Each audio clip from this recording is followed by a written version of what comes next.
All right, today we are diving deep into a truly incredible poem, To the Foot from Its Child by the Nobel Prize winner Pablo Neruda. If you've got an exam coming up on this, you are in the right place. This is your ultimate guide, so let's get right to it.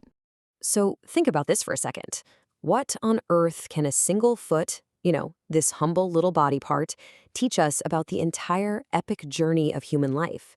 Well, Neruda takes this idea and just runs with it, turning the foot into this profound symbol for our entire existence.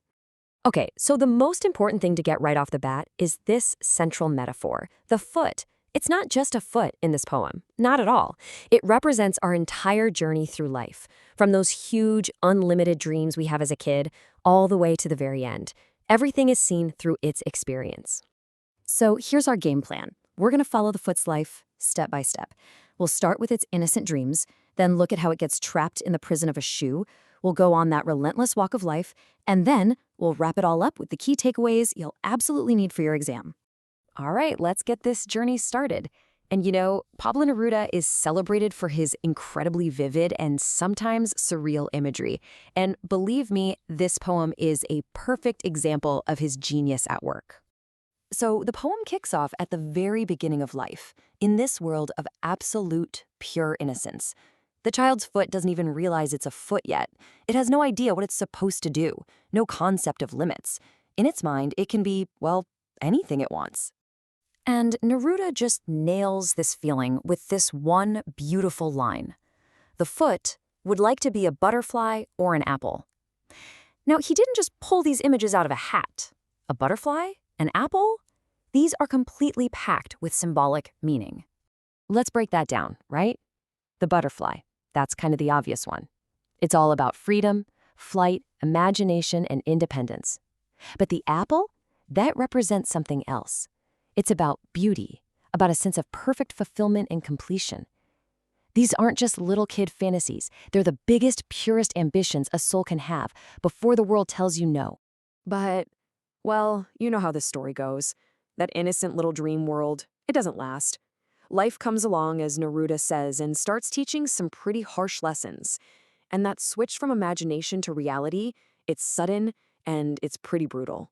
So how does the foot learn all this? The hard way. It literally comes into contact with the world, with stones and bits of glass, with the rough earth. And these aren't just little cuts and scrapes, right? They're the first big challenges of life, the things that teach the foot a crushing lesson. You can't fly. You're grounded. And this confrontation with reality, it's a huge turning point. The foot is described as being defeated. Those big dreams are crushed, and it enters a totally new phase of life, confinement.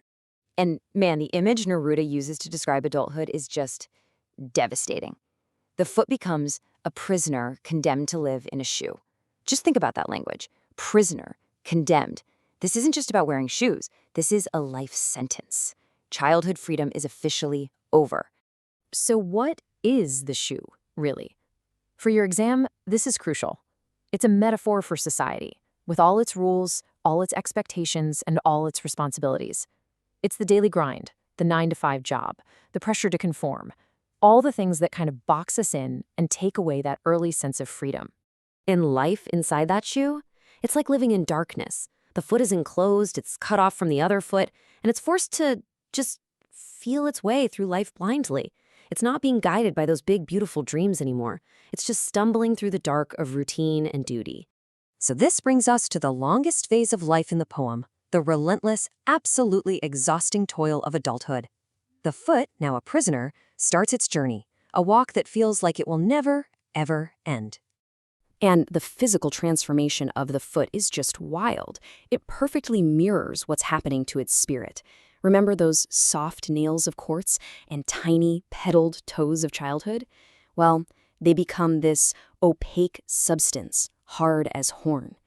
They take on the form of eyeless reptiles. I mean, what a shocking contrast. It just goes to show how life's hardships wear us down, leaving us calloused and scarred.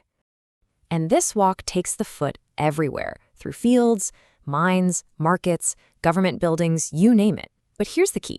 This isn't some exciting adventure. It's about monotonous work.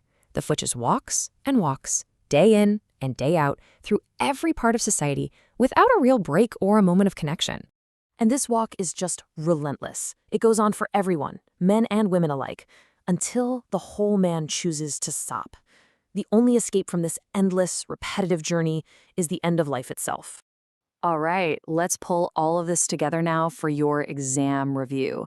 We're going to boil everything we've talked about down to the absolute must-know points. First step, your symbolism cheat sheet. You got to know these. The foot is the human journey. The butterfly and apple, those are those big childhood dreams. The stones and glass represent life's hardships. And the shoe is the prison of societal restrictions. Seriously, any good essay on this poem has to start right here. Next, the main themes. These are the big ideas you'll want to write about. First, there's the loss of innocence. That's a huge one. Then you have the clash between dreams and reality, the sheer struggle for survival, and of course, that classic conflict between what society demands of you versus your own individual freedom.